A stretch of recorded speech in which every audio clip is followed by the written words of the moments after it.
এরপরে তার সন্তানটা নামলেন। আমার বন্ধুগণ, নামার সময় যখন নামতেছেন, নামার সময় আমার বন্ধুগণ কেউ মাটি দেওয়ার জন্য প্রস্তুতি নিচ্ছিলেন। ঠিক ইন দ্য মিন টাইম নিচে যে ছেলেটা নেমেছেন, পিতা পুত্র দুই হাত জোর করে বলতেছেন, গ্রামবাসী আপনাদেরকে আব্বা অনেক ভালোবাসে, আপনারও আব্বাকে ভালোবাসতেন, অনুরোধ করে বিনয়ের সহিত বলবো আমার আব্বাকে আমি এই কবরে শোয়াইতে দেব না। ডাক দিয়ে বলতেছেন, কেন রে বৎস? ডেকে ডেকে বলতেছেন, গ্রামবাসী আপনারা জানেন না আমার চোখে ধরা পড়েছে, এটা সাধারণ কবর নয়, এটা ভয়ঙ্কর একটা কবর। বলে ভয়ঙ্কর কবর কেমনে বুঝলাম?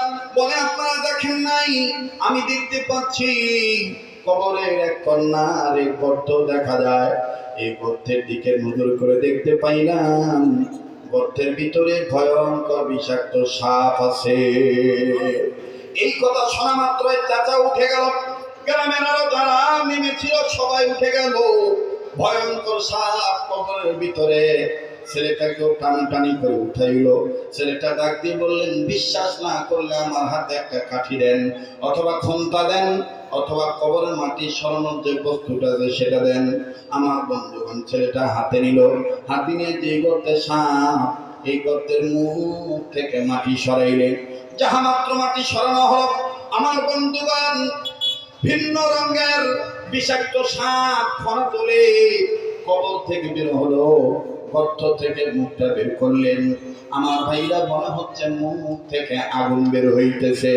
ছেলেটা কান্দা ডাক দিয়ে বলে, আল্লাহ দেন না, একটা ডাক দেন না, বলেন না আল্লাহ, আবার বলেন না আল্লাহ। ভাইরে কবরে আমার আপনার যেতে হবে। নিজেদের শরীক হওয়ার তৌফিক দিয়ে আল্লাহ দান করলেন। সেই মহান মালিকের দরবারে জবান খুলে শুকরিয়া আদায় করি, বলি আলহামদুলিল্লাহ। আল্লাহ পাক বলেন, আমার নিয়ামত পেয়ে যে বান্দারা নিয়ামতের শুকরিয়া আদায় করবে, আমি আল্লাহ তাদের নিয়ামতকে বাড়িয়ে দেব। লাইন শাকারতুম লাযীদান্নাকুম। নবী করিম সাল্লাল্লাহু আলাইহি ওয়াসাল্লাম বলেন, আমার কোন উম্মতের নারীগণ যদি হালাল খানা খাদ্য খাওয়ার পরে একবার আলহামদুলিল্লাহ পাঠ করে, সাথে সাথে আমার আল্লাহ আলহামদুলিল্লাহ বললে ওয়ালার সমস্ত সগীরা গুনাহগুলি মাফ করে দেন। দুনিয়ার সমস্ত মুফাসসিরিন کرام, মুহাদ্দিসিন کرام, পীর বুজুর্গ, উলামা, মাশায়েখ এযম একমত হয়ে বলেন, খানা খাওয়ার পরে একটি দোয়া আছে, আলহামদুলিল্লাহিল্লাযী আত'আমানি ওয়া সাকানি ওয়া জা'আলানি মিনাল মুসলিমিন। এই দোয়াখানা যদি কোনো মুমিন মুসলমান হালাল খানা খাদ্য খাওয়ার পরে নিয়মিত পাঠ করে, এই দোয়া পাঠের বরকতে মৃত্যুর সময় আল্লাহ তাআলা কালেমা নসিব করে দেবেন। হাকিমুল ইসলাম কারি তৈয়ব সাহেব রহমাতুল্লাহি আলাইহি বলেন, আল্লাহ পাক যে বান্দাদেরকে আলহামদুলিল্লাহ বলার তৌফিক দিয়ে থাকেন, এই বান্দাদের উচিত বেশি বেশি করে আলহামদুলিল্লাহ বলা। কাজেই যে মহান আল্লাহ আমাকে আপনাকে আলহামদুলিল্লাহ বলার তৌফিক দিয়েছেন, আমি আপনি আলহামদুলিল্লাহ বলতে পারছি, সেই মহান মালিকের গোলামের পরিচয় দিয়ে আবার উচ্চ আওয়াজে সবাই বলি আলহামদুলিল্লাহ। এবার সেই নবীর পক্ষে দুরূদ ও সালাম পাঠ করি, যেই নবী ছিলেন নবীদের নবী, যিনি হলেন বিশ্ব নবী, যিনি কুল কায়নাতের নবী, যিনি আমার আপনার নবী, যিনি ছিলেন নবীদের সরদার, পয়গম্বরের মধ্যে যিনি ছিলেন শ্রেষ্ঠ পয়গম্বর, কিয়ামতের ময়দানে যিনি হয়ে যাবেন আমার আপনার জন্য শাফায়াতের জামিনদার। আল্লাহ পাক যাকে বানিয়ে দিলেন নাজাতের রাহবার, এবং আল্লাহ যাকে মালিক করে দিলেন হাউজে কাউসার, যিনি ছিলেন ডাক্তারদের ডাক্তার, যিনি হলেন মাস্টারদের মাস্টার, যিনি ছিলেন দার্শনিকদের মধ্যে শ্রেষ্ঠ দার্শনিক, যিনি বৈজ্ঞানিকদের মধ্যে শ্রেষ্ঠ বৈজ্ঞানিক, যার উপরে আল্লাহ পাক নাজিল করলেন আলোকোজ্জ্বল স্পষ্ট প্রদীপ। আল্লাহ পাক যাকে বানিয়ে দিলেন সকল সৃষ্টি মাখলুকাতের জন্য করুণার প্রতীক, যিনি ছিলেন সেনার সেনাপতি, যিনি হলেন দলের দলপতি, যিনি হবেন বিশ্বসভার সভাপতি, যিনি দায়িত্ব পালন করেছিলেন নিরঙ্কুশভাবে মুসলিম উম্মার কল্যাণার্থে মদিনার রাষ্ট্রপতি, যিনি সৃষ্টির মূল হাবিব রাসূল, মদিনার বুলবুল, মক্কার দুলার, আসুন সেই মদিনাওয়ালা, মক্কাওয়ালা, কামলিওয়ালার পক্ষে আশিক রাসূল হয়ে প্রেম, ভক্তি, শ্রদ্ধা, ভালোবাসা সহকারে বাংলার এই প্রান্ত থেকে মদিনার ওই প্রান্তে রওজায়ে আতহারে দুরূদ ও সালাম পৌঁছানোর লক্ষ্যে উচ্চ আওয়াজে সকলেই বলি সাল্লাল্লাহু আলাইহি ওয়াসাল্লাম। বরকতের নিয়তে আবারও বলি সাল্লাল্লাহু আলাইহি ওয়াসাল্লাম। সবকিছু শুরুতে জানতে চাই, প্রিয় বাবারা, ভাইরা আমার, আপনারা সবাই কেমন আছেন? আমি আপনাদের দোয়ার বরকতে আলহামদুলিল্লাহ ভালো আছি। কর্তৃপক্ষের সিদ্ধান্ত অনুযায়ী, আমাদের উভয় পক্ষের পরামর্শ অনুযায়ী যথা নিয়মে যথাসময়ে স্টেজে উঠেছি এবং আমার নির্ধারিত সময় মোতাবেক আমি আপনাদের কাছ থেকে আলোচনা ইতি টেনে আল্লাহর দয়া, আপনাদের দোয়ায় বিদায় নেব ইনশাআল্লাহ। আল্লাহ আমাদের অতীতের গুণাগুলি মাফ করে দেন। আল্লাহ আপনি আমাদের বর্তমান জীবনের ভুল ত্রুটিগুলি সংশোধন করে দেন। আল্লাহুম্মা আমিন বলেন, জোরে বলেন আল্লাহুম্মা আমিন।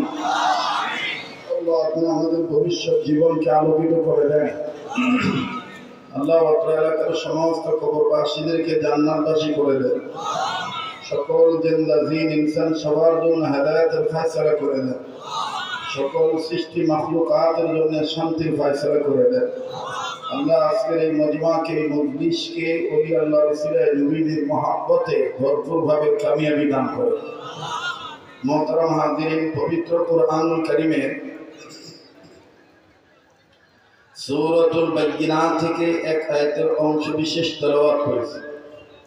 যে আয়াতের অংশ বিশেষের মাধ্যমে আল্লাহ আমাদেরকে দুটি কাজের নির্দেশ দিলেন।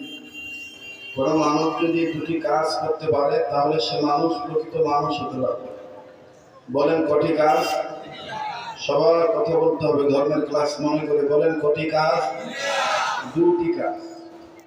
দুইটি কাজ যদি আমি আপনি জীবনে করতে পারি, জীবন থেকে শুরু করে মৃত্যু পর্যন্ত যদি এই দুটি কাজ চালিয়ে যাই, আল্লাহ চাহে তো নবীদের ঘোষণায়, আল্লাহর ঘোষণায় আমি আপনি প্রকৃত মানুষ হতে পারবো। আমাদের পৃথিবীতে অনেক মানুষই আছে, হিন্দুরাও মানুষ, বৌদ্ধরাও মানুষ, খ্রিস্টানরাও মানুষ।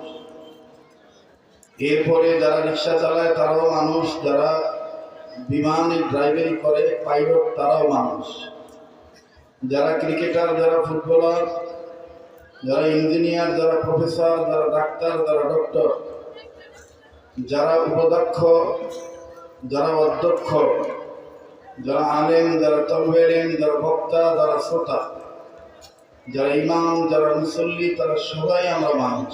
কথা বলেন ঠিক কিনা? কিন্তু আসলে প্রকৃত মানুষ কারা, এটা আমাদের খুঁজে বের করতে হবে।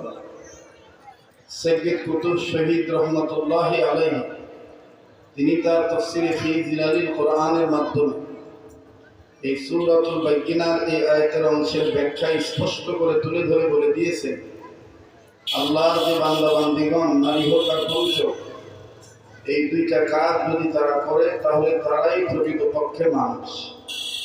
সে দুটি কাজ কি কি কাজ? নাম্বার 1, আল্লাহ বলেন ওয়া মা উমিরু ইল্লা লিয়াবুদুল্লাহ, আমি তোমাদের নির্দেশ দিচ্ছি তোমরা সকল ক্ষেত্রে আমার গোলামি করবে, ইবাদত করবে। আপনারা খুলনার মানুষ, পাইকগাছা থানার মানুষ, উর্বর জমিনের, উর্বর ইসলামী আন্দোলনের কর্মঠ মানুষ। সকল প্রকার বর্বরতাকে দাফন করার জন্য আপনাদের জন্ম হয়েছে। কথা বলেন ঠিক কিনা? কোনো ধরনের কোনো বর্বরতা এই উর্বর জমিনে পাইকগাছাতে স্থান পায় নাই, ভবিষ্যতেও পাবে না। ইসলামী আন্দোলন ছিল, ইসলামী আন্দোলন আছে, ভবিষ্যতে ইসলামী আন্দোলন থাকবে। কোনো ধরনের কোনো প্রতিবন্ধকতা, কোনো ধরনের কোনো অসারতা, কোনো ধরনের কোনো অভদ্রতা এই জমিনে চান্স পাবে না, এটাই সত্য। কথা বলেন ঠিক কিনা? আমার ভাইরা, আপনারা যে কয়জনে আছেন পরিষ্কার কণ্ঠে যদি দায়িত্বহীন কণ্ঠে খুলুম খোলাভাবে জবাব দেন, তাহলে আমি কিছু কথা বলার স্পৃহা, উৎসাহ, উদ্দীপনা আমি পাবো ইনশাআল্লাহ। আমার ভাষা বোঝা যায় তো? এক সময় এই অঞ্চলে অনেক আশা হইত, অনেক আসতাম। আমার এই আব্দুল হান্নান ওমর ভাই জীবনে প্রথম তিনি আমাকে নিয়ে আসতেন, কিন্তু এখন বিধিব্যস্ততা বৃদ্ধি পাওয়ার কারণে, ঢাকামুখী হওয়ার কারণে দক্ষিণ অঞ্চলে তেমন আমার আশা হয়। আজকে এসছি, আপনারা খুশি না বেজার? যদি খুশি হয়ে থাকে, যা জিজ্ঞেস করবো বোধগম্য হয়ে থাকলে, ভুলে থাকলে জবাব দেবেন ইনশাআল্লাহ। দুই কাজের মধ্যে প্রথম নম্বর কাজ হলো সকল ক্ষেত্রে গোলামি করবো কার? আল্লাহ শব্দটা আসতে হয়ে গেল, যেটা বলেন কার? তাফসীরে মাজিদের মধ্যে মাওলানা আব্দুল নাসির দরিয়াবাদী রহমাতুল্লাহ, তাফসীরে হক্কানির মধ্যে মাওলানা শামসুল হক ফরিদপুরি রহমাতুল্লাহ, তাফসীরে সাইদির মধ্যে মরহুম মাওলানা দেওয়ার হোসেন সাইদি রহমাতুল্লাহ, এরপরে হাকিমুল উম্মত মুজাদ্দিদুল মিল্লাত মাওলানা আশরাফ আলী থানভী রহমাতুল্লাহ, তিনি তার তাফসীরে বায়ানুল কোরআনের মধ্যে, কাজী সানাউল্লাহ পানিপতি রহমাতুল্লাহ, তিনি তার তাফসীরে মাযহারের মধ্যে, মুফতি মুহাম্মদ শফি রহমাতুল্লাহ আলাইহি তিনি তার তাফসীরে মারিফুল কোরআনের মধ্যে, আল্লামা মুফতি তকি উসমানী তিনি তার তাফসীরে তাওযীহুল কোরআনের মধ্যে পরিষ্কার কণ্ঠে বলে দিয়েছেন। বিশেষ করে আল্লামা ইবনে কাসির রহমতুল্লাহ আলাইহি তিনি তার ইবনে কাসিরের মধ্যে হাদিসের উদ্ধৃতি দিয়ে বলে দিয়েছেন, আল্লাহর কোনো বান্দা বান্দি যদি আল্লাহকে খুশি করার জন্য আল্লাহর ভালোবাসা অন্তরে নিয়ে একবার আল্লাহ বলে, সাথে সাথে আল্লাহ তাআলা তার আমলনামায় 12,000 নেকি দান করে দেন। একবার যদি আল্লাহর মহব্বত অন্তরে নিয়ে আমরা আল্লাহ বলি, মুফাসসিরিনে কেরাম একমত হয়ে বলেন আল্লাহ তাআলা সাথে সাথে 12,000 গুনাহ মাফ করে দেন। তাহলে আল্লাহ শব্দের সাথে কারো কোনো দুশ্মনী আছে? আল্লাহ শব্দ এমন একটা শব্দ, এই আল্লাহ শব্দের কোনো বিপরীত লিঙ্গ নাই, স্ত্রীলিঙ্গ নাই। কথা বলেন ঠিক কিনা? ভগবান শব্দের ভগবতী আছে, গডের গড়ি আছে, দেবতার দেবী আছে। কথা বলেন ঠিক কিনা? কিন্তু আল্লাহ কোনো স্ত্রীলিঙ্গ নাই। আল্লাহর পরিচয় পত্র নামে একটা সূরা আছে, সূরা ইখলাস। এই সূরা ইখলাস হলো আল্লাহর পরিচয় পত্র।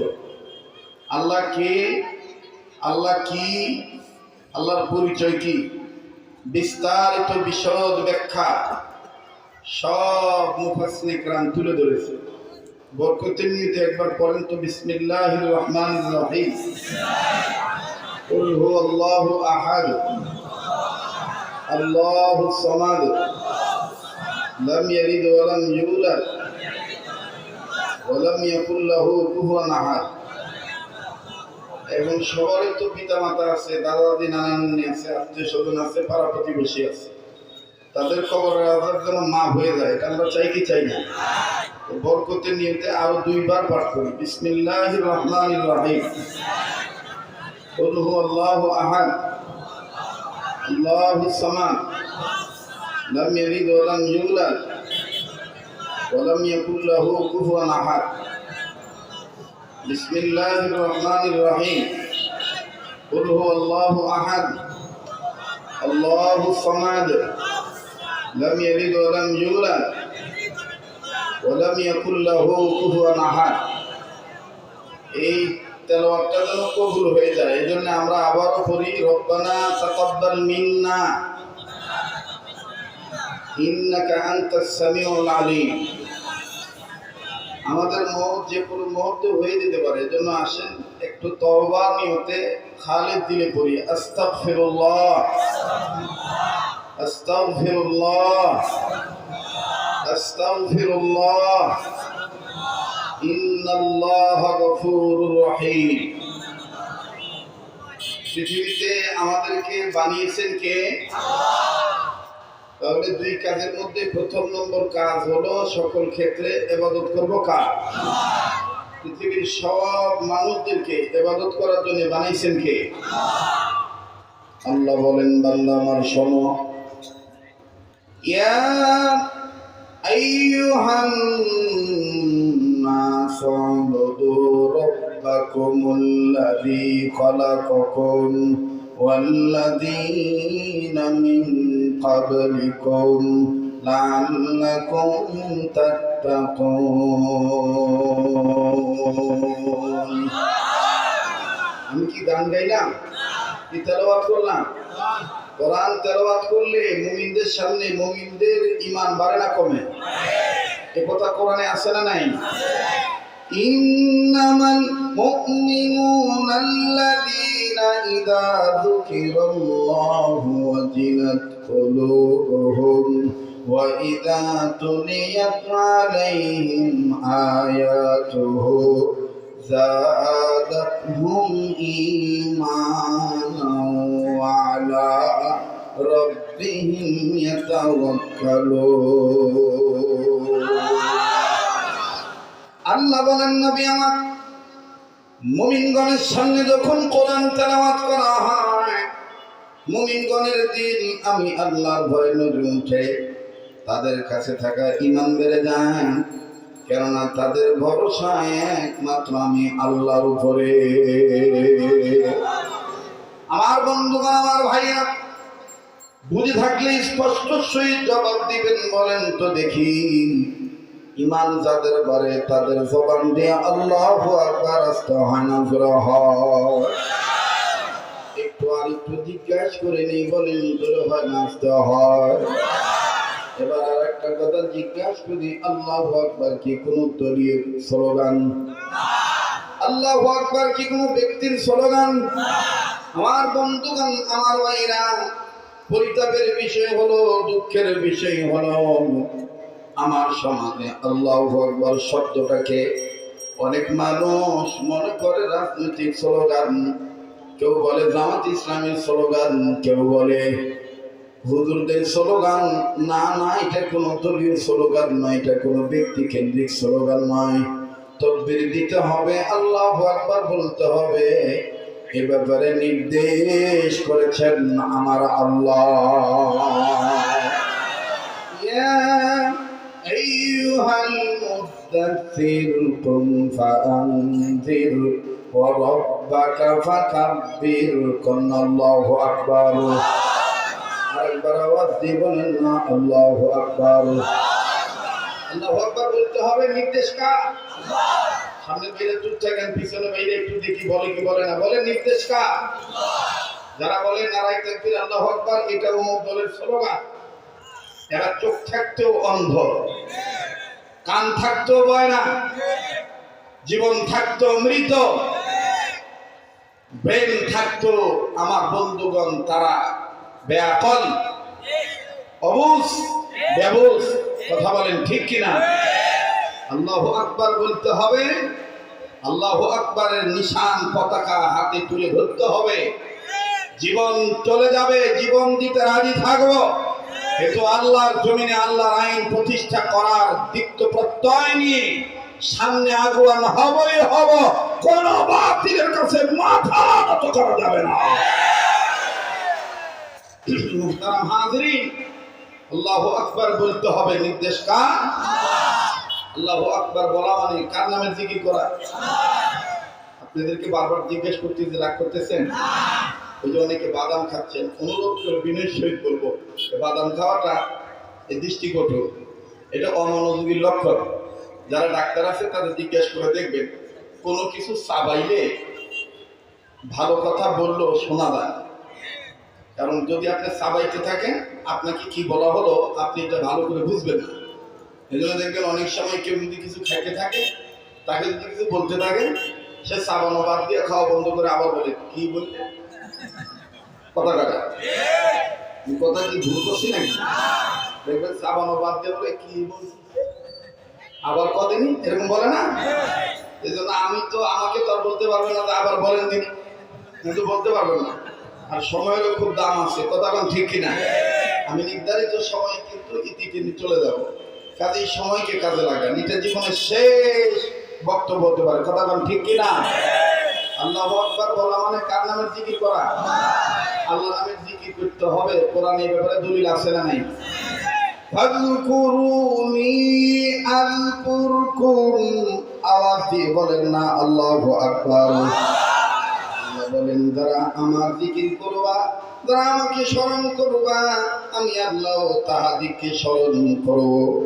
এখানে শেষ নয়, মহান রব্বুল আলামিন কোরআনুল কারীমের আয়াতের মাধ্যমে ইমানদার বান্দা বান্দীদেরকে ডাক দিয়ে বললেন, ইমানদাররা শোনো, ইয়া আইয়ুহাল্লাযীনা আমানু যকুরুল্লাহা যিকরান কাসীরান ওয়াসাব্বিহুহু বুকরাতান ওয়া আসীলা। আর কথা, ইমানদাররা তোমরা আমার নামে উযকুরুল্লাহ, আমার নামের জিকির করো। কিন্তু আফসোস, আজকে আমার সমাজে জিকির নিয়েও বাণিজ্য হয়ে গেছে। জিকিরও করে মন গড়া, আল্লাহ নামের জিকির বাদ দিয়ে বাপের নামের জিকির করে। ভাই কাছে নাই, এত আস্তে কথা বলেন কেন, জোরে কথা বলেন। আল্লাহ বললেন তোমরা যদি আমার নামের জিকির করো তাহলে আমার সুন্দর সুন্দর নাম ধরে ডাক দাও। কোরআনে আছে না নাই? ওয়ালিল্লাহিল আসমাউল হুসনা, বলেন কোরআনে কথা আছে না নাই? আসমাউল হুসনা, আল্লাহু আকবার। হুয়াল্লাহুল্লাযী লা ইলাহা ইল্লা হু আলিমুল গায়বি ওয়াশ শাহাদাতি হুয়ার রাহমানুর রহিম। হুয়াল্লাহুল্লাযী লা ইলাহা ইল্লা হু আল মালিকুল কুদ্দুসুস সালামুল মুমিনুল মুহাইমিনুল আজিজুল জব্বারুল মুতাকাব্বির সুবহানাল্লাহি আম্মা ইউশরিকুন। হুয়াল্লাহুল খালিকুল বারিউল মুসাউবিরু লাহুল আসমাউল হুসনা, করেন না আসমাউল। যার বলতে ভালো লাগে বুঝেন না, আল্লাহ পাক আপনাকে জাকির হিসেবে কবুল করে নিয়েছে। আসমাউল ইউসাব্বিহু লাহু মা ফিস সামাওয়াতি ওয়াল আরদ ওয়া হুয়াল আজিজুল। এই কথাগুলি কার? আমার ভাইরা, আমার বন্ধুগণ, আল্লাহ বলেন তোমরা আমার সুন্দর নাম ধরে ডাক দাও। আল্লাহ পাক কোরআনুল কারীমের অন্যত্রের মাধ্যমে জানিয়ে দিলেন প্রকৃতপক্ষে জাকির কারা, জিকিরকারী। শুনে নাও বান্দা বান্দীগণ, আল্লাহ বলেন আল্লাযীনা ইয়াযকুরুনাল্লাহা কিয়ামান ওয়া কুউদান ওয়া আলা জুনুবিহিম ওয়া ইয়াতাফাক্কারুনা ফী খালকিস সামাওয়াতি ওয়াল আরদ। বসিয়া, চলনে ফিরনে, নির্বাচনে, ক্যানভাসারে, ভোটাভুটিতে, রাজনীতিতে, অর্থনীতিতে, সমাজনীতিতে, যুদ্ধনীতিতে, বন্দিনীতিতে, সন্ধিনীতিতে, ব্যবসা বাণিজ্যে, চাকরিতে, নকরিতে, রান্নাঘর থেকে শুরু করে বঙ্গভবন পর্যন্ত সকল ক্ষেত্রে, সকল জায়গায়, সর্বসময় যারা আমার সৃষ্টি নিয়ে গবেষণা করে এবং আমাকে স্মরণ করে, তারাই হচ্ছে প্রকৃতপক্ষে জাকির।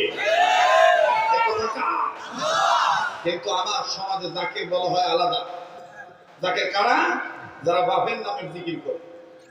জিকিরের মধ্যে কোরআনের কোনো বচন নাই, নবীর হাদিসের কোনো অর্থ নাই।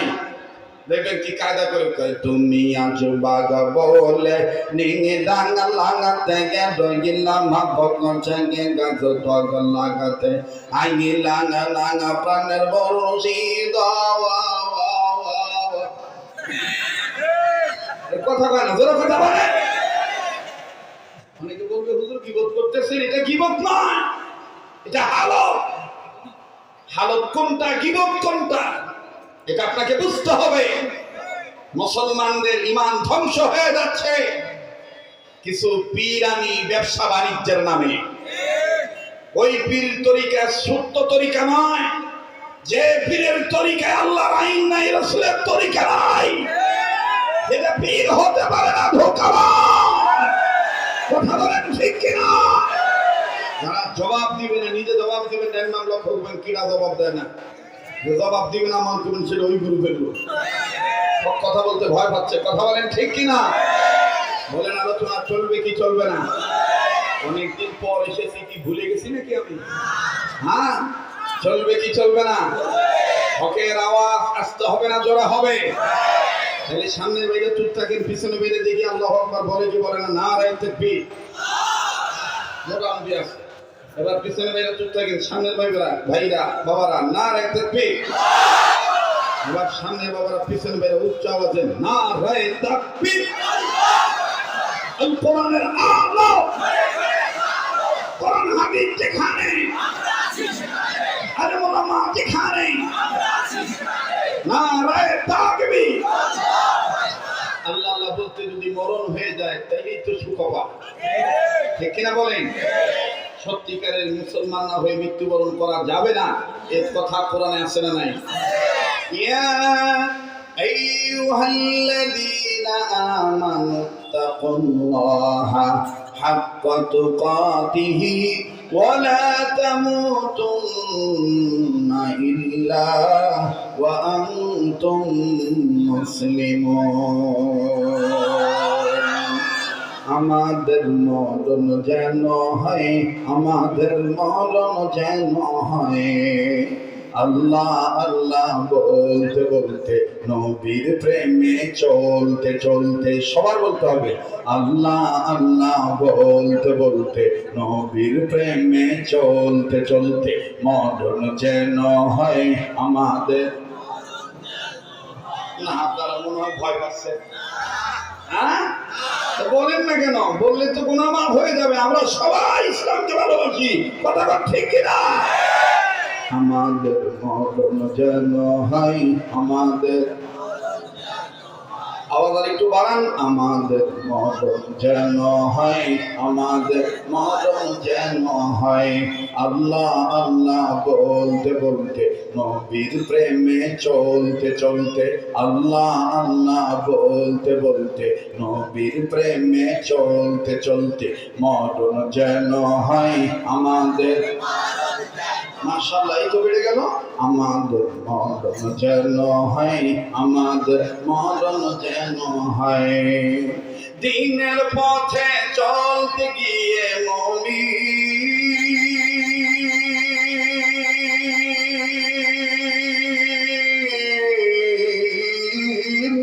দ্বীনের পথে চলতে গিয়ে, হকের কথা বলতে গিয়ে, দ্বীনের পথে চলতে গিয়ে, হকের কথা বলতে গিয়ে মরণ কালে কালমা যেন নসিব হয় আমাদের মরণ যেন হয় আমাদের।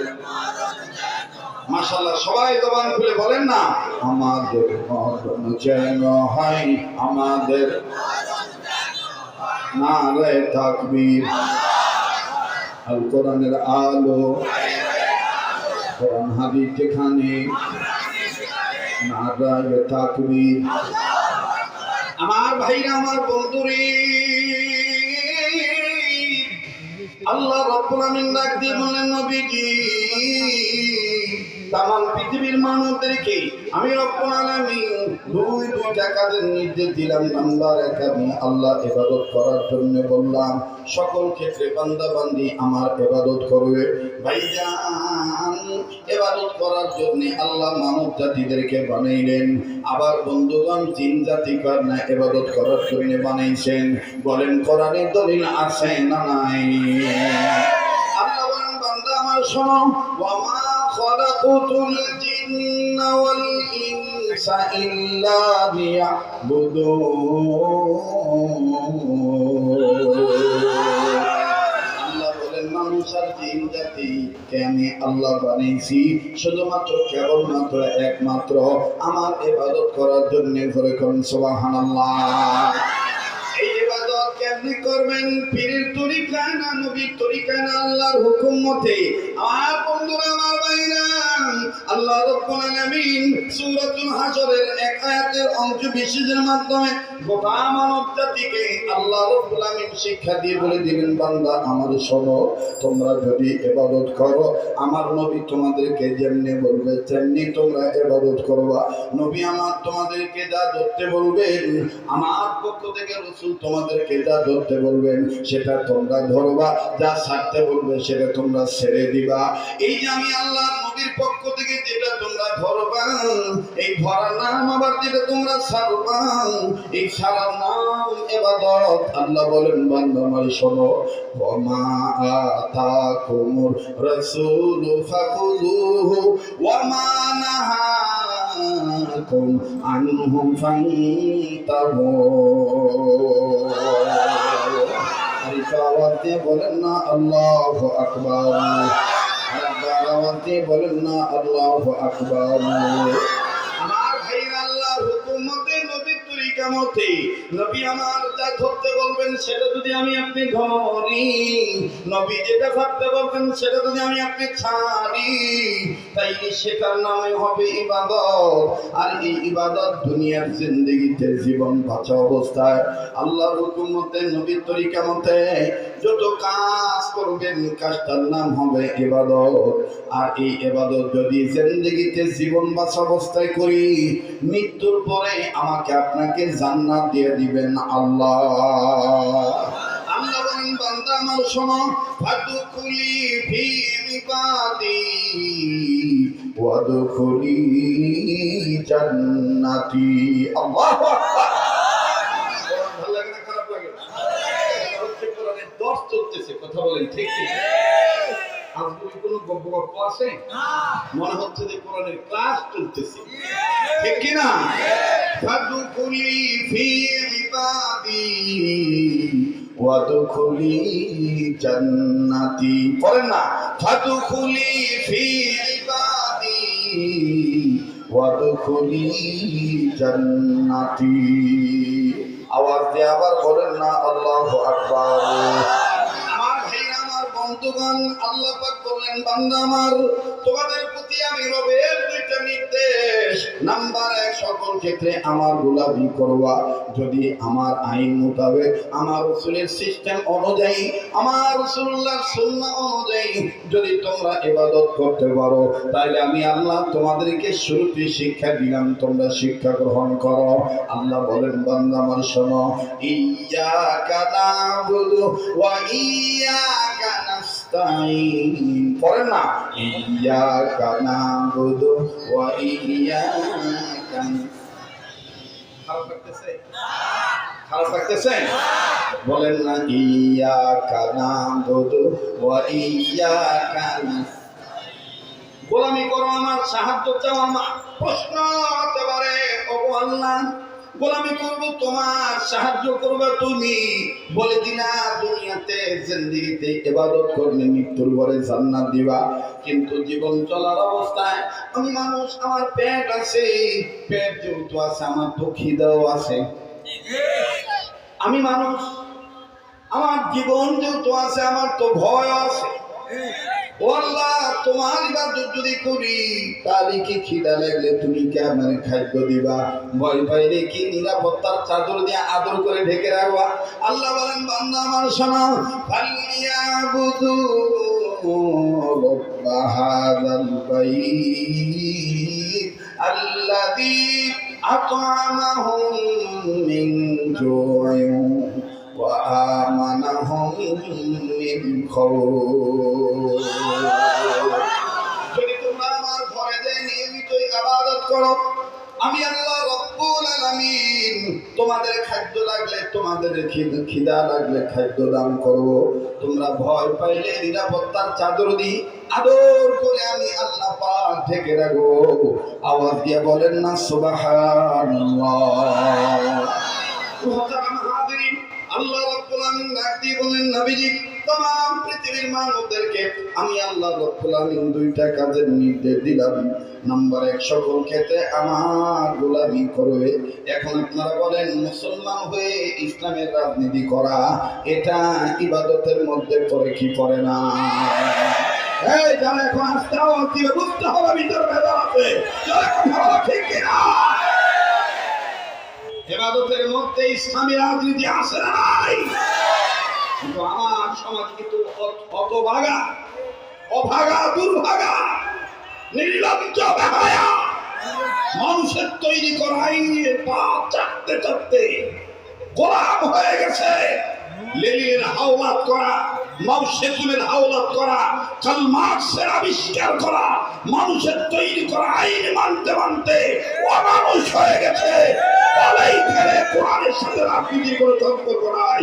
যারা এই ধরনের বক্তব্য দেয় তার নামের সাথে মোহাম্মদ থাকতে পারে, আলহাজ থাকতে পারে, বুঝতে হবে এটা তার প্রচারের মাধ্যম, আসলে আল্লাহর গোলামি করার মাধ্যমে আলহাজ নয়।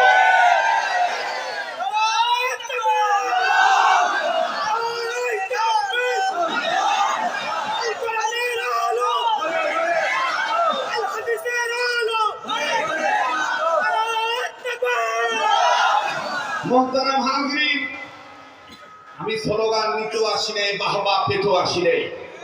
যেটা রাইট সেটাই আমি বলছি। আর এই রাইট কথা বলাতে যদি লেগে যায় ফাইট, আমরা হব না কোনো সাইড। আমাদের তামান্না আছে আমরা মারা গেলে ইসলামের পক্ষে শহীদ হয়ে মরব। আর ইসলামের কথা বলার কারণে যদি ফাইট লেগে যায় আর এতে যদি মারা যায়, তাহলে মরার পরে আমার কবরে জ্বলে উঠবে জান্নাতি লাইট। কথা বলেন ঠিক কিনা? কষ্ট হচ্ছে আপনাদের? বেজার হচ্ছেন? আবার একটা তকবীর লাগান, নারায়ে তাকবীর। আল্লাহ পাক বলেন, বান্দা আমার শোনো, আমি তোমাদেরকে দুটি কাজের নির্দেশ দিলাম। নাম্বার 1, ইয়াবুদুল্লাহ। 1 নাম্বার, সকল ক্ষেত্রে আমার গোলামি করবা। এটা আমি আল্লাহ রাব্বুল আলামিন নির্দেশ। আমার বন্ধুগণ, এই নির্দেশ যারা অমান্য করবে, এই নির্দেশ থেকে যারা মুখটা ফিরিয়ে নেবে, কোরআন কারীম থেকে কোরআন কারীমকে যারা পৃষ্ঠদেশ দেখাবে, বৃদ্ধাঙ্গুলি দেখাবে, আমার বন্ধুগণ অমান্য করবে, অস্বীকৃতি জ্ঞাপন করবে। আমার ভাই, আমার বন্ধুগণ, আল্লাহ বলেন, নবীজি আপনি মর্মাহত হবেন না, ব্যথিত হবেন না, আপনি টেনশন করবেন না। আমি আল্লাহ পাক বলে দিলাম, নবীজি আমি আপনার উপরে যে কিতাবখানা নাযিল করেছি, এই কিতাবখানা সমগ্র মানব জাতির জন্য বিল হক, সত্যের বিধান আকারে আমি আল্লাহ নাযিল করেছি। অগণবী কিতাব যারা মানবে তারা ফামানি তাদা ফালি নাফসিহি, তারা হেদায়েত প্রাপ্ত। আর যারা মানবে না, ওমানদাল্লাহ ফা ইন্নামা ইয়াদিল্লু আলাইহা, তারা গোমরা, তারা পথভ্রষ্ট। কথা বলেন, কথাটা কার? আল্লাহ বলেন সূরাতুল জুমারের 1 আয়াতের মাধ্যমে আল্লাহ জানিয়ে দিলেন, ইন্না আনজালনা আলাইকাল কিতাবা লিন-নাসি বিল হক ফামান ইহতাদা ফালিনাফসিহি ওয়া মান দাল্লা ফাইন্নামা ইয়াদিল্লু আলাইহা ওয়া মা আনতা আলাইহিম বিওয়াকিল।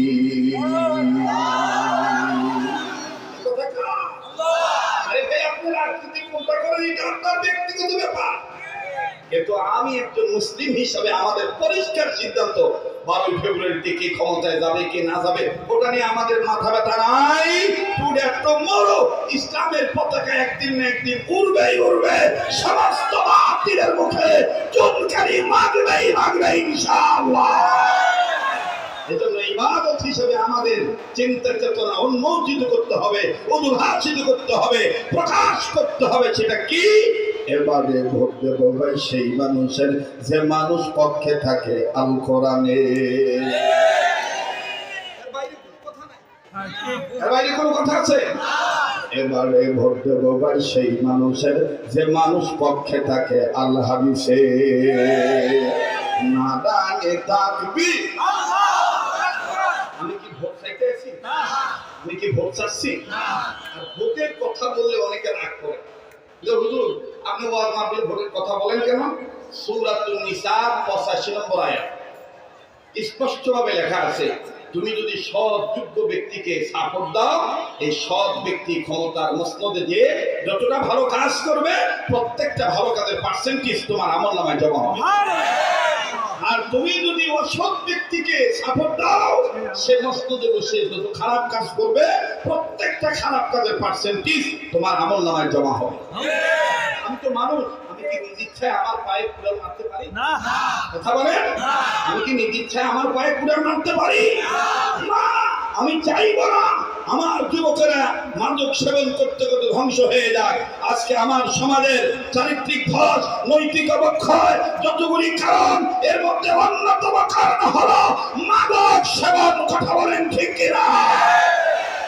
কিন্তু আফসোস, এই মাদক যারা সেবন করে তাদের বিচার হয়, মাদক যারা সাপ্লাই দেয়, মাদক যারা বিক্রি করে তাদের বিচার হয় না। মাদক যারা বিক্রি করে তাদের যদি বিচার করতে চান তাহলে সকল ক্ষেত্রে আল্লাহর আইন মানতে হবে। আর আইন মানতে হবে, আল্লাহর আইন মানতে হবে। আমার ভাইরা, আমার বন্ধুগণ, আল্লাহ রাব্বুল আমিন বললেন নবীজি, দুইটা কাজের নির্দেশ আমি আল্লাহ দিলাম। আমার ভাইরা, আমার বন্ধুগণ, ঢাকা বিভাগের বয়ানের চিত্র আমার আলাদা, রংপুর বিভাগের বয়ানের চিত্র আমার আলাদা, রাজশাহী বিভাগের বয়ানের চিত্র আমার আলাদা, আবার বরিশাল বিভাগের বয়ানের চিত্র আমার আলাদা, খুলনা বিভাগের বয়ানের চিত্র এটা সম্পূর্ণটাই ব্যতিক্রম। আমি তো আজকের বক্তা, আমি কি আজকের বক্তা? আমি কি কৃত্রিম উপায়ে বক্তা হয়েছি? আমি হাইব্রিড মূলা যে সাতটা দিয়ে মূলা মোটা করা হয়েছে? কথা কয় না? অনেক আগের পার্সন মাওলানা দেলোয়ার হোসেন সাইদি রহমতুল্লাহ আলাইহি, খুলনার আব্দুল গাফফার রহমতুল্লাহ আলাইহি, এরপরে খুলনার আবু বকর সাহেব, আব্দুল কাদের সাহেব, মাদানী হুজুর, এই সমস্ত ব্যক্তিদের সাথে আমি কথা বলাবো। আমি সেই ছেলে, কিন্তু দোষ আমার একটাই, অন্যরা বুড়ো হয়ে যায় আর আমাকে আল্লাহ ওই রকমই রাখছে। কথা কয় না? ঠিক আছে না? হান্নান ভাইকে দেখছি কি আর ভাইকে দেখে সব শেষ। আমার ভাইরা, ভালো রাখার মালিক কে? সুস্থ রাখার মালিক কে? এটাই হিকমা, এটাই মাউইজা, এটাই কোরআনের ভাষা, এটাই কোরআনের হক আদায় করা, স্থান কাল পাত্র বেছে আলোচনা করা। ওই মাঘ মাসে ভাদ্র মাসে ওয়াজ করলে নিজের লুঙ্গি খুলে কম্বল বানায় গায়ে দিয়ে শুয়ে থাকা লাগে। কথা কয় না? মাঘ মাসে ওয়াজ করতে হবে, ভাদ্র মাসে ওয়াজ করতে হবে, তাহলে তো সব ঠিক থাকবে। ঠিক কিনা বলেন? কষ্ট হচ্ছে আপনাদের? আল্লাহ পাক দুটি কাজের নির্দেশ দিয়েছে। নাম্বার 1, সকল ক্ষেত্রে কার গোলামি করা? যারা বলেন কার গোলামি করা? আল্লাহ পাকের গোলামি করা। মুহতারাম হাজিরিন, রব্বে কাবা ডাক দিয়ে বললেন, নবীজি আমার এই গোলামির পথ থেকে কেউ যদি ছিটকে যায়, আমার এই কোরআনকে কেউ যদি বৃদ্ধাঙ্গুলি দেখায়, আমার এই বিধানকে কেউ যদি পৃষ্ঠদেশ দেখায়, কেউ যদি অস্বীকৃতি জ্ঞাপন করে, আমি রব্বুল আলামিন বলে দিলাম তাদের জীবনের পরিচালক আমি আল্লাহ না, তাদের জীবনের পরিচালক হলো শয়তান। এটা আমার কথা নয়, আমার বাবার কথা নয়, আমার পীরের কথা নয়, আমার দলের কথা নয়, এটা মহান রব্বুল আলামিন সূরাতুজ যুখরুফের 36 নম্বর আয়াতের মাধ্যমে জানিয়ে দিলেন, ওয়া মাইয়াশু আন যিকরির রাহমানি নুকাইয়িদ লাহু শাইতানান ফাহুয়া লাহু কারীন।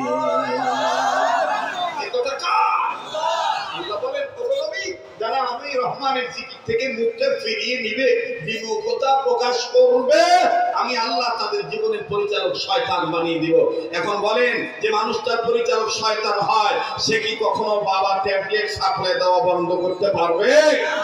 যে মানুষটার পরিচালক শয়তান হয়, সে মানুষ যদি নারী হয়ে থাকে, সে কখনো কি পর্দায় চলতে পারবে? আদায় করতে পারবে না। ওন্না রাখার কথা পয়েন্টে, কিন্তু পয়েন্টে না রেখে ওন্না রাখে জয়েন্টে। যুবকরা কথা কয় না? ওন্না রাখার কথা পয়েন্টে, পয়েন্টে না রেখে রাখে কোথায়? জয়েন্টে। ওই যে চাষা দেখাই দিতেছে জয়েন্টে, যেমন ছোট যেমন। কথা কয় না? আমার দিল বলতেছে মাফিক কবুল। কষ্ট হচ্ছে আপনারা? ওন্নাটা রাখার কথা পয়েন্টে, পয়েন্টে না রেখে কোথায় রাখে? জয়েন্টে। কিন্তু কপাল পোড়া আমাদের, ওরা রাখে জয়েন্টে, আর আমার ছোঁয়ার ছেলেদেরকে এক শ্রেণীর বিচারক আছে টাকা খেয়ে নারী নির্যাতনের দোহাই দিয়ে ইফতিজিনের মামলা করে ওরা রাখে ওন্না জয়েন্টে, আর যুবকদেরকে রাখে রিমান্ডে। রিমান্ডে। আমি বলতে চাই, যুবকদের বিচার করার আগে এই মেয়েদের একটু বিচার করে। এই কথা কয় না? নারী নির্যাতনের রায় যেমন দরকার, নারী নির্যাতনের বিপক্ষে যেমন দাঁড়ানো দরকার, পুরুষ নির্যাতনের বিপক্ষে তেমনই দাঁড়ানো দরকার। বিচার করার সময় মা বোন তো সবারই আছে। এ বেটা, বাপ ভাই কি সবার নাই? কথা কয় না? মা বোনও যেমন সবার আছে, বাপ ভাইও তেমন সবার আছে। আর আল্লাহ পাক আগে বাপ বানাইছে, পরে মা বানাইছে। অনেকের কথা কনে কয়া মহিলা পিছনে বেশি একই ওয়াজ বন্ধ করতে বলে হচ্ছে নাকি আপনি দাদা হইতেছেন? হ্যাঁ, এই জন্য তো কোন এক কবি বলেছিলেন, গাচ্ছে জাতের ভিনদেশি হাওয়া লাগিয়াছে সম্প্রতি, জৌলস তারা দেখেছে কেবল, দেখে নাই পরিণতি। সামনেতে মোরা এগিয়েছি যত, পিছনে পড়েছি তত, সংখ্যাতে শুধু বাড়িয়ে চলেছি গরু ছাগলের মতো। কথা কয় না? অভাব নাই, শুক্রবারে মুসলিমের অভাব নাই, ওয়াজ মাহফিলের তাফসীরের শ্রোতার অভাব নাই, কিন্তু যত সমাগম হয় এই সমস্ত দিনই মজলিসে সবাই যদি একটা নিয়ত করে, একটা বাক্সে ভোট দেব ইসলামী আন্দোলনের পথের প্রতীক হইয়া, খোলার কথম কোন রাম বাম চ্যাটার্জি মুখার্জি গঙ্গোপাধ্যায় চট্টোপাধ্যায় হরিদাস বললেন সেন দাদাবাবু চৌধুরীদের খাওয়া থাকবে না, কোরআনের আইন সারা। কথা বলেন ঠিক কিনা?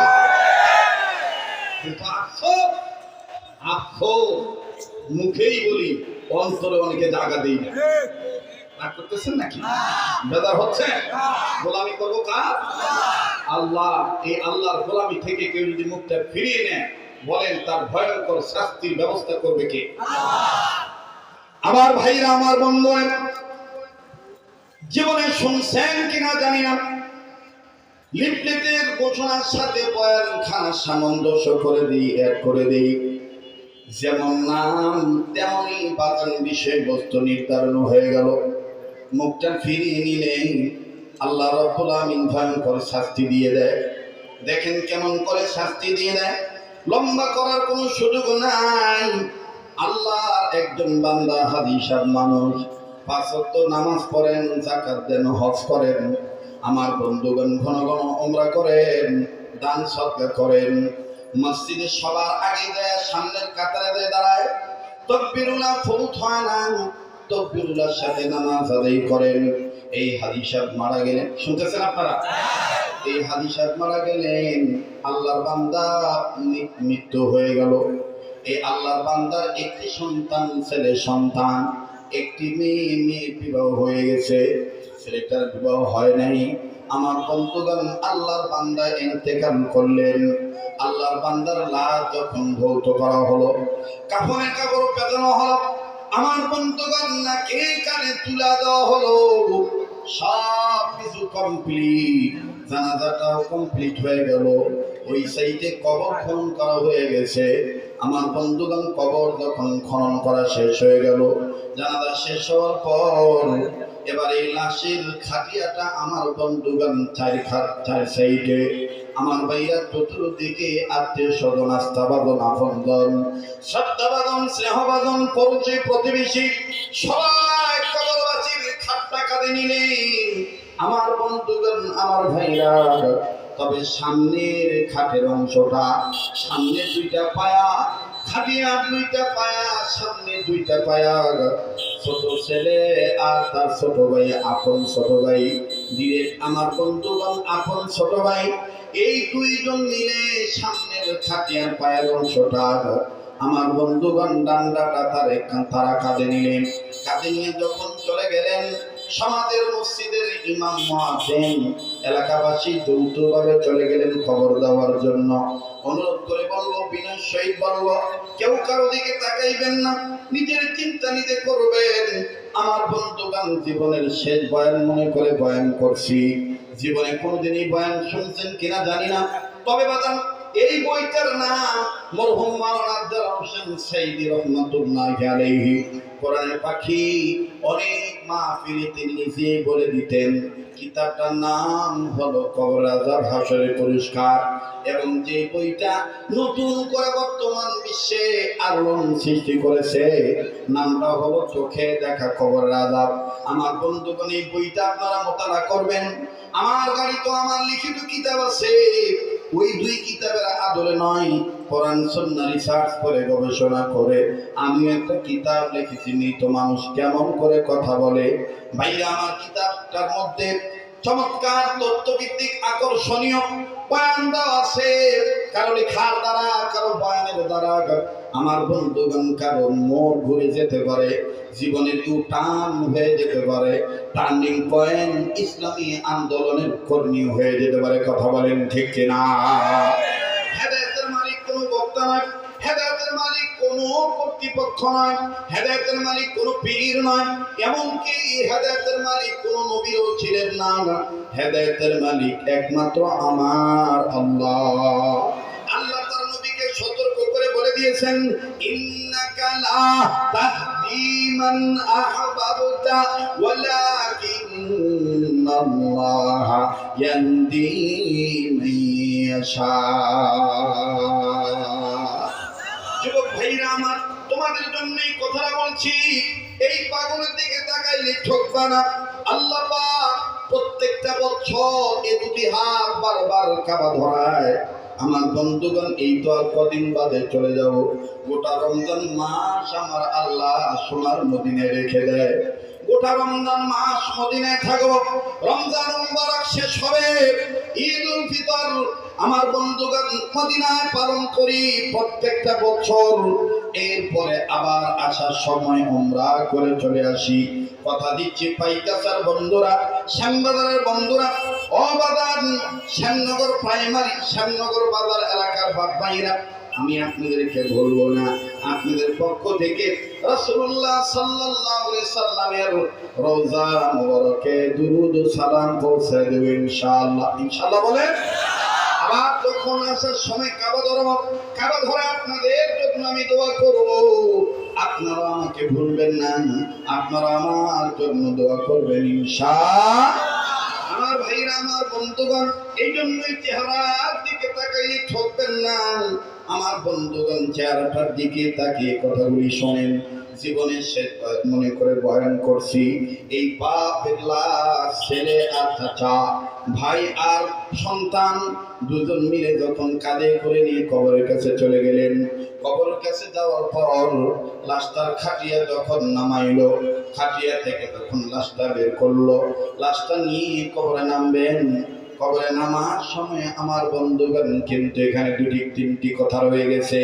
সবাই যখন হাঁটতেছেন লাশ কাঁধে নিয়ে, সবাই গুনগুন করে পড়তেছিলেন, আশহাদু আল্লা ইলাহা ইল্লাল্লাহু ওয়া আশহাদু আন্না মুহাম্মাদান আবদুহু ওয়া রাসূলুহু। আল্লাহু আকবার। আমার ভাইরা কালেমা শাহাদাত পড়তে পড়তে সবাই চলে গেলেন। আমার বন্ধুগণ সবাই যখন কালেমা শাহাদাত পড়তে পড়তে কবরস্থানে গেলেন, লাশের খাটিয়াটা নিচে রাখলেন, খাটিয়া থেকে লাশটা এবার নিয়ে কয়েকজন ধরাধরি করে কবরে নামাবেন। তবে কবরে নিয়ে পার্সন দ্বারা, আপন আত্মীয় স্বজন দ্বারা, রক্তের লোক দ্বারা, ব্লাডিং কানেকশনের লোক দ্বারা আমার বন্ধুগণ তারাই কবর আগে নামলেন। লাফ দিয়ে ছোট ভাইটা নামলেন, এরপরে তার সন্তানটা নামলেন। আমার বন্ধুগণ নামার সময় যখন নামতেছেন, নামার সময় আমার বন্ধুগণ কেউ মাটি দেওয়ার জন্য প্রস্তুতি নিচ্ছিলেন। ঠিক ইন দ্য মিন টাইম নিচে যে ছেলেটা নেমেছেন, পিতার পুত্র দুই হাত জোর করে বলতেছেন, গ্রামবাসী আপনাদেরকে আব্বা অনেক ভালোবাসে, আপনারও আব্বাকে ভালোবাসতেন। অনুরোধ করে বিনয়ের সহিত বলবো, আমার আব্বাকে আমি এই কবরে শোয়াইতে দেব না। ডাক দিয়ে বলতেছেন, কেন রে বৎস? ডেকে ডেকে বলতেছেন, গ্রামবাসী আপনারা জানেন না, আমার চোখে ধরা পড়েছে, এটা সাধারণ কবর নয়, এটা ভয়ঙ্কর একটা কবর। বলে, ভয়ঙ্কর কবর কেমনে বুঝলাম? বলে, আপনারা দেখেন নাই? আমি দেখতে পাচ্ছি কবরের এক কন্যার এক গর্ত দেখা যায়। এই গর্তের দিকে নজর করে দেখতে পাইলাম গর্তের ভিতরে ভয়ঙ্কর বিষাক্ত সাপ আছে। এই কথা শোনা মাত্র চাচা উঠে গেল, গ্রামের আরো যারা নেমেছিল সবাই উঠে গেল। ভয়ঙ্কর সাপ কবরের ভিতরে। ছেলেটাকেও টানাটানি করে উঠাইল। ছেলেটা ডাক দিয়ে বললেন, বিশ্বাস না করলে আমার হাতে একটা কাঠি দেন, অথবা খন্তা দেন, অথবা কবরের মাটি সরানোর যে বস্তুটা আছে সেটা দেন। আমার বন্ধুগণ ছেলেটা হাতে নিল, হাতে নিয়ে যে গর্তে সাপ, এই গর্তের মুখ থেকে মাটি সরাইলেন। যাহা মাত্র মাটি সরানো হল, আমার বন্ধুগণ ভিন্ন রঙের বিষাক্ত সাপ ফনা তোলে কবর থেকে বের হলো। গর্ত থেকে মুখটা বের করলেন। আমার ভাইরা মনে হচ্ছে মুখ থেকে আগুন বের হইতেছে। ছেলেটা কান্দার ডাক দিয়ে বলে, আল্লাহ দেন না, একটা ডাক দেন না, বলেন না আল্লাহ, আবার বলেন না আল্লাহ। ভাইরে, কবরে আমার আপনার যেতে হবে, যেহেতু মৃত ব্যক্তিদের রুহের মাগফিরাত কামনায় মাহফিল, এই জন্য সাবজেক্ট আমি এটাই নিয়ে আসলাম। সন্তান কান্দে আর ডাক দিয়ে বলে, আল্লাহ আমার জানা মতে আমার বাবা তো কারো কোনো ক্ষতি করে নেই, আমার বাবার কবরে কেন এই সাপ দেখা যায়? না না, আমার বাবাকে আমি এই কবরে রাখতে দিব না। এলাকার মানুষদেরকে উন্নয়ন করে ডাক দিয়ে বলে, মুরব্বীরা মনে কষ্ট নিবেন না, আমার বাবাকে এই কবরে আমি রাখতে পারবো না। আমার যে বাবা আমার ঘুমানোর সময় মশারি টাঙিয়ে দিত, যেই বাবা মশা যেন আমাকে কামড়ায় আক্রমণ করে আক্রান্ত না করতে পারে, আমার বাবা নিজে মশারি টাঙিয়ে দিত। আমার বাবা মশা নিধনের মেডিসিন প্রয়োগ করতো। আম্মা জান যদি ভুলবশত মশারি টাঙাইতে ভুলে যেতেন, আমার বাবা আমার মাকে ধমক দিয়ে বলতেন, আমার কলিজার টুকরা ঘুমাবে, কলিজার টুকরাকে মশা কামড়াবে, তুই কেন মশারি টানাস নাই? যেইভাবে যেই বাবা বলতো, সেই বাবাকে আমার চোখের সামনে যেই কবরে ওই কবরে আমি আমার আব্বাকে রাখতে পারবো না। অনুরোধ করে বলি, আমার বাবার জন্য আর একটা নতুন কবর খনন করে। এলাকার মুরব্বী আলেমরা সিদ্ধান্ত দিয়ে দিলেন, যেহেতু ছেলেটা তার বাবার ওয়ারিস, যেহেতু ছেলেটা তার বাবার একমাত্র পুত্র সন্তান, এই ছেলে যেহেতু চাচ্ছে না তার বাবাকে কবরে শোয়ানোর জন্য, অতএব এই কবরে আর তার বাবাকে শোয়ানো হবে না।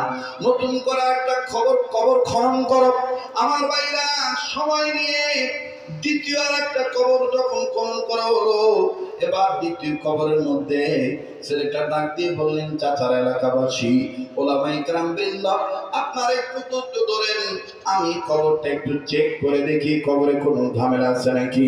ছেলেটা ওর বাবাকে শোনার জন্য আমার বন্ধুগণ আবার যখন দ্বিতীয় কবর চেক করা শুরু করলো, দ্বিতীয় কবর চেক করতে যাই নজর করে দেখতে পাই, প্রথম কবরে একটা সাপ, দুইটা সাপ ছিল। দ্বিতীয় কবরে আমার বন্ধুগণ আরো দুইটা সাপ দেখা যায়। ছেলেটা চিৎকার দিয়ে বললেন, মালিক ও আমার আল্লাহ, দেন না, একটা ডাক দেন না, দেন না, দেন না। যারা বিশ্বাস করেন কবরের আযাব সত্য, যারা বিশ্বাস করেন কবরের জগৎ সত্য, তারা নিজেদের গুনাহ মাফ করার জন্য ইবাদতকারী হওয়ার লক্ষ্যে আওয়াজ দিয়ে বলেন না আল্লাহ, আবার বলেন না আল্লাহ। ছেলেটা ডাকি বলেন মালিক আমার আল্লাহ, আমার বাবার কবরে কেন এই জায়গায় সাপ? না না না, আমার বাবাকে আমি এই কবরও শোয়াইতে দিব না। এলাকার কিছু কিছু মানুষ ক্ষিপ্ত হয়ে গেল, তোমার বাবার পাপের কারণে তোমার বাবার কবরে সাপ দেখা যায়, এতে আমাদের বিলম্ব কেন করাইতেছ? আমাদের ছেড়ে দাও, নইলে তোমার বাবার লাশ নিয়ে তুমি কবরে পড়ে থাকো।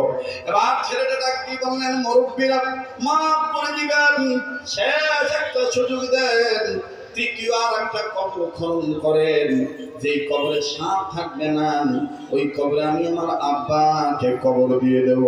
এলাকার মানুষ তড়িৎ গতিতে করে যখনই নামাজের উক্ত হয় সেখানে নামাজ আদায় করে নেয়। উম্মতের আলেমরা ওই জায়গায় আসেন। আমার বন্ধুগণ, তৃতীয় কবর খনন করা হলো।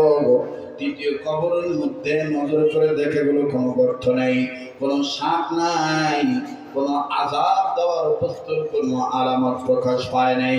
ছেলেটা এবার লাফ দিয়ে নামলো, নামা মাত্রই চিৎকার দিয়ে বলতেছেন মুরব্বীরা ভেবেছিলাম তৃতীয় নম্বর কবরে কোনো কিছু নাই, কিন্তু আমার পায়ের দিকে তাকিয়ে দেখেন আমার পা দুটি আর সমতল জায়গায় নাই, আমার পা দুটি কেমন জানি কেটে যাচ্ছে, আমার পা দুটি কেমন জানি নিচে চলে যায়। এলাকার মানুষরা হামাগুড়ি নয়, এলাকার মানুষরা আমার বন্ধুদের নজর করে দেখতে পায় ছেলেটার দুটি পা নিচের দিকে গেড়ে যায়। ডাক দিয়ে বলে আমার পায়ের তলে বিষাক্ত পোকামাকড়ের আওয়াজ পাচ্ছি, মাটির নিচে পোকামাকড় থাকতে পারে, ভয়ঙ্কর সাপ থাকতে পারে, আমার টান দিয়ে উঠান। এবার ছেলেটাকে টান দিয়ে যখন উঠানো হলো, পায়ের নিচে পায়ের কাছে যে গর্ত হয়েছে, গর্তের মধ্যে এলাকাবাসী নজর করে দেখে বিগত দুই কবরে তো 2, 3, 4 সাপ দেখা গেছে, কিন্তু এই তৃতীয় নম্বর কবরে সন্তান তার পায়ের গোড়ালির নিচের অংশের জায়গায় নজর করে দেখা যায় মনে হচ্ছে এই তৃতীয় নম্বর কবরটা সাপ বিচ্ছুর কারখানা। এত সাপ, এত বিচ্ছু। আমার বন্ধুগণ, এবার সমস্ত মানুষগুলি উম্মতের উলামায়ে কেরামদের শরণাপন্ন হয়, ডাক দিয়ে বললেন হুজুর আপনারা বলেন, সমাধান দেন, এটা কি করা যায়, এই লোকটাকে কি অবস্থায় কবরে রাখা যায়? আমার ভাইরা উম্মতের উলামায়ে কেরামগণ সিদ্ধান্ত জানিয়ে দিয়ে বলেন ইনাকে এই জায়গায় কবর দিলে যা অবস্থা দেখতেছি সব জায়গায় ওনাকে কামড়ানোর জন্য সাপ তৈয়ার। না জানি কি এমন গুনাহ করেছে, কি এমন গুনাহ করেছে। লোকটা তো নামাজি ছিল, লোকটা তো দাড়িওয়ালা ছিল, লোকটা তো আল্লাহওয়ালা ছিল, এই নেককার বান্দার কবরে কোন সাপ কেন দেখা যায়? মনে হয় লোকটার কোন গোপন গুনাহ ছিল, যে গোপন গুনার কারণে তার কবরের কোন ভয়ঙ্কর আযাবের দৃশ্য দেখা যায়, আযাবের বস্তু দেখা যায়।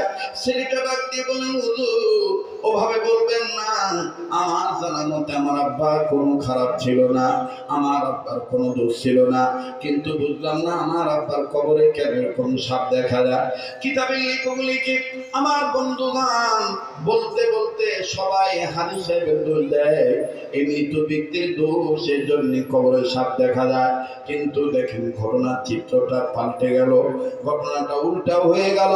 আমার বন্ধুগণ যখন এরকম করে সবাই কান্দে, সবাই যখন মৃত ব্যক্তির দোষ দেয়, ঠিক ইন দি মিন টাইম কিতাবে লেখক লিখেন ওই জামানার জগৎ বিখ্যাত একজন কবি ছিলেন, উনি মাথায় পাগড়ি পরিধান করা অবস্থায় হাতে একটা লাঠি নিয়ে চমৎকার বেশে দূর থেকে ডাক দিয়ে বলে ওগো আল্লাহর বান্দারা তোমরা যাহা ভাবো তাহা নয়। সবাই যখন তার দিকে তাকাইলেন, নজর করে দেখতে পাইলেন তিনি অন্য কোনো ব্যক্তি নন, আমার বন্ধুগণ তিনি হলেন জগৎ বিখ্যাত ওলি আল্লাহ, যার নাম হলো হাজী আমদাদুল্লাহ মুহাজির মক্কি রহমাতুল্লাহি আলাইহি। হাজী সাহেব রহমাতুল্লাহি আলাইহি ডাক দিয়ে বললেন তোমরা যেটা মনে মনে ভাবো সেটা নয়। ছেলেটা ডাক দিয়ে বলে উনি কে? এলাকার বড় বড় আলেমরা ডাক দিয়ে বলতেছেন, তিনি আমাদের উস্তাদের উস্তাদ, তিনি আমাদের উস্তাদদের উস্তাদ, তিনি এমন একজন ব্যক্তি যিনি প্রতি রাত নবী মুহাম্মদকে স্বপ্ন দেখে। ওনার নাম কি? ছেলেটা বলার পরে জবাব দেওয়া হলো, ওনার নাম সাইয়্যিদুত তাইয়্যিবা হাজী আমদাদুল্লাহ মহাদের মক্কি রাহমাতুল্লাহি আলাইহি, যার সাথে নবীজির ডাইরেক্ট যোগাযোগ আছে। আমার ভাইরা, ছেলেটা ডাক দিয়ে বললেন, হুজুর অনুমতি যদি দিতেন হাজী সাহেবের কাছে আমি যাইতাম। বলে, যাইয়া তুমি জিজ্ঞেস করো, আমরা যেটা ভাবি সেটা না তাইলে কি। এবার হাজী সাহেবের সামনে যখন দেওয়া হলো, হাজী আমদাদুল্লাহ মহাদের মক্কি রাহমাতুল্লাহি আলাইহি এই ছেলেটার কানে সুন্দর করে আদ্রভাবে আদর মাখা টান দিয়া আমার বন্ধুগণ আস্তে করে একটা আঘাত করে জবাব দিয়া বলে, এই বেটা, তো সবাই মনে করে তোর বাপের দোষ, কিন্তু আসলে তোর কারণেই তো কবরের এই অবস্থা। ছেলেটা ডাক দিয়ে বললেন, হাজী সাহেব বুঝলাম না, মেরে সামদ আতা নেই, আমার বুঝ আসতেছে না, আমাদের বুঝে আসতেছে না, আমার কি দোষ? হাজী আমদাদুল্লাহ মহাদের মক্কি রাহমাতুল্লাহি আলাইহি বললেন, সবার সামনে বললে তুই লজ্জা পাবি, তোরে আমি আর একটু আউলি নিয়ে যাই, আর একটু ফাঁকে নিয়ে যাই, আর একটু ফাঁকে নিয়ে যাওয়া হলো। এবার সবাই মিলে নতুন করে দেখতেছেন হাজী আমদাদুল্লাহ মহাদের মক্কি রাহমাতুল্লাহি আলাইহি কথা বলেন, আর এই ছেলেটা জমিনের সাথে গড়াগড়ি পারে আর চিৎকার দিয়ে দিয়ে কয়, আল্লাহ, আর কোনদিন এই কাজ করবো না। আল্লাহ, আমি নিজের উপর জুলুম করে ফেলেছি। আল্লাহ, আমি আমার পিতার কথা অমান্য করেছি। আমার পিতা আমাকে শিক্ষা দিয়েছে, দীক্ষা গ্রহণ করে নেই। ওগো আমার আল্লাহ, আয় আল্লাহ, তুমি আমারে মাফ করে দাও। হাজী আমদাদুল্লাহ মহাদের মক্কি রাহমাতুল্লাহি আলাইহি বললেন, তোমার কারণেই পারেন আমার আল্লাহ মাফ করে দিতে। বাদান এই ঘটনা যিনি লিখেছেন, তিনি আবার ওই কিতাবের মধ্যে লিখেছেন, কোন সন্তান, কোন ছেলে মেয়ে মা বাবার জন্য যদি দুইটি আয়াত তেলাওয়াত করে অথবা আয়াতের অংশ তেলাওয়াত করে, আমার ভাইরা, আমার বন্ধুগণ, মা বাপ ছেলে মেয়ের জন্য তিনটে আয়াত তেলাওয়াত করলে, দোয়া পাঠ করলে, আল্লাহ পাক ওই ছেলে মেয়ের কবর আযাব মাফ করিয়া দেয়।